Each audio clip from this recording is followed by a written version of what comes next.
Assalamualaikum warahmatullahi wabarakatuh. Sampai bertemu kembali di channel saya Lumalila Riset. Pada kesempatan kali ini saya akan berbagi pengetahuan bagaimana kita menghadapi ujian sidang. Jadi bagaimana kita menyiapkan diri untuk menjawab pertanyaan-pertanyaan dosen, dan apa saja yang perlu kita kuasai dalam sebuah skripsi dan tesis.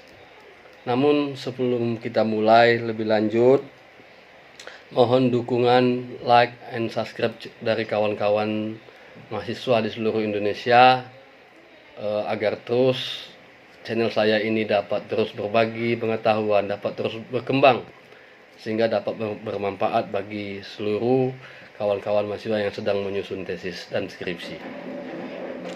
Hal yang pertama yang perlu kita kuasai dalam menghadapi ujian skripsi atau tesis adalah masalah penelitian. Jadi apa permasalahan penelitian? Permasalahan penelitian kita ini ada di bab 1. Nah, dari dasar kita mengangkat sebuah penelitian itu harus ada masalah, tentu ada masalah. Nah, itu akan menjadi dasar salah satu pertanyaan yang akan dipertanyakan dosen. Apa masalah yang Anda teliti? Mengapa Anda mau meneliti ini? Itu pertanyaan-pertanyaan yang akan ditanyakan biasanya oleh umumnya pada dosen-dosen saat ujian. Yang kedua yang perlu Anda perhatikan sebelum maju ujian, bahwa Anda harus memahami benar tujuan penelitian Anda. Jadi tujuan penelitian saudara itu harus saudara pahami. Karena Anda membuat skripsi dan tesis, Anda ada tujuannya. Maka tujuan penelitian adalah dasar yang Anda harus pegang. Karena di bab 2, nanti di bab 3, bab 4, dan kesimpulan di bab 5 itu tidak lepas dari tujuan penelitian. Itu harus dipahami. Kemudian pada bab 2 tentu kita harus mengetahui apa itu konsep teori. Misal kita meneliti pengaruh efektivitas terhadap disiplin. Yang Anda harus kuasai, yang Anda harus ketahui minimal apa itu pengertian efektivitas, apa itu pengertian disiplin. Kemudian efektivitas dan disiplin ini punya grand teori yang akan kita angkat sebagai dasar aspek atau dimensi penelitian kita. Inilah yang konsep ini harus Anda kuasai, kalau bisa Anda menguasainya di luar kepala. Jadi dasar teori yang ada di bab 2 itu harus Anda kuasai. Dari dasar teori ini kemudian kita melihat lagi di penelitian terdahulu, atau itu kita harus dukung jurnal-jurnal yang mendukung judul kita. Jadi kita bisa membandingkan antara temuan kita nanti dengan temuan penelitian terdahulu. Nah, kembali lagi kita dari bab 2, grand teori tadi tersebut, grand teori efektivitas misalnya kan, grand teori efektivitas atau aspek penelitian, dimensi penelitian ini akan kita gambarkan di bab 2 di kerangka analisis. Sehingga kerangka penelitian ini dia tidak boleh lepas dari konsep teori bab 2. Jadi ini harus Anda kuasai runtut ini, tahapan ini antara teori dengan kerangka analisis. Kemudian kita juga beralih ke bab 3, itu jenis penelitian yang Anda perlu kuasai. Pada jenis penelitian kita harus kuasai jenis penelitian kita ini bentuknya apa, kuantitatif atau bentuk kualitatif. Nah, eksploratif, explanatory, itu harus kita kuasai jenis penelitian.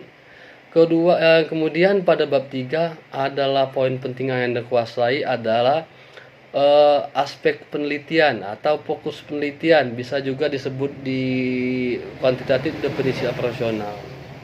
definisi operasional ini isinya kaitan teori antara teori dioperasionalkan dengan fakta di lapangan. Ini harus Anda kuasai. Kemudian setelah dimensi atau aspek penelitian di bab 3, tentu yang Anda harus kuasai juga adalah pertanyaan populasi dan sampel atau informan penelitian. Siapa informan Anda? Berapa sampel Anda? Bagaimana cara Anda mengambil sampel? Ya kan? Bagaimana rumus apa yang Anda gunakan? Itu bisa menjadi bahan-bahan pertanyaan untuk penelitian. Kemudian bagaimana Anda menyebarkan kuesioner misalnya? Bagaimana Anda melakukan wawancara penelitian? Coba ceritakan bagaimana Anda melakukan penelitian. Ya, di bab 3. Kemudian setelah itu kita metode analisis data yang kita gunakan. Pada analisis data penelitian itu banyak yang kita yang digunakan. Kalau dia kualitatif mungkin menurut Miles dan Haberman dalam Sugiono, ada yang pakai uji regresi, ada yang pakai uji chi-square. Nah, ini analisis data ini harus Anda tahu. Apa itu uji regresi? Apa itu uji chi-square? Bagaimana cara Anda menganalisis datanya? Itu pada bab 3. Kemudian yang perlu Anda perhatikan lagi adalah hasil penelitian. Nah, hasil penelitian tadi ya tentu menjawab tujuan penelitian kita. Nah, kita harus menceritakan apa itu hasil penelitian, apa ya temuan penelitian kita. Saran kita apa? Mengapa demikian? Nah, itu seputar pertanyaan pada ujian skripsi atau tesis. Sehingga apabila sudah kita menemukan hasil penelitian, tentu dia menanyakan lagi, temuan penelitian Anda baik, kenapa dia baik? Tidak baik, kenapa dia tidak baik? Itu adalah biasanya dosen akan mengincar atau mencari celah untuk menggali lebih dalam. Jadi kita harus kuasai apa temuan penelitian kita baik, mengapa dia baik? Tidak baik, mengapa dia tidak baik? Ada pengaruh, kenapa dia ada pengaruh? Itu harus kita kuasai. Kalau dia dalam bentuk kuantitatif ada pengaruh, ya tentu kita ada hubungan, ada pengaruh, tentu kita kembali lagi jawabannya ke dasar nilai signifikan 0,05. Kenapa ada pengaruh? Kenapa dia berpengaruh? Karena nilainya berdasarkan uji statistik didapat nilai 0,05. Tapi kalau dia bentuk kualitatif narasi, dia harus bentuk temuan wawancara. Baik, apa yang kita temukan di lapangan? Dia baik kenapa? Dia tidak baik kenapa? Maka itu, dan harus Anda kuasai kesimpulan dan saran. Saran itu kita lihat lagi dari temuan penelitian kita. Tentu kita menyarankan tentu yang berkaitan dengan konsep teori kita, temuan penelitian kita, hasil penelitian kita itu apa. Nah, yang baik, yang tidak baik. Nah, maka kita utamakan bisa menyarankan suatu penelitian itu yang tidak baik. Nah, saran ini Anda perlu kuasai. Itu biasanya intisari yang akan ditanyakan dosen pada sebuah ujian skripsi dan ujian tesis. Jadi kalau Anda kuasai dari judul, ya judul Anda kuasai masalah di latar belakang, rumusan masalah, tujuan penelitian, teori yang kita gunakan, kerangka analisisnya, metode penelitian, sampel penelitian atau informan penelitian, metode analisis data kita, temuan penelitian kita, dan saran kita, itu Anda kuasai. Nah, itu rata-rata dosen akan pada umumnya itu pertanyaan-pertanyaan yang akan ditanyakan dosen.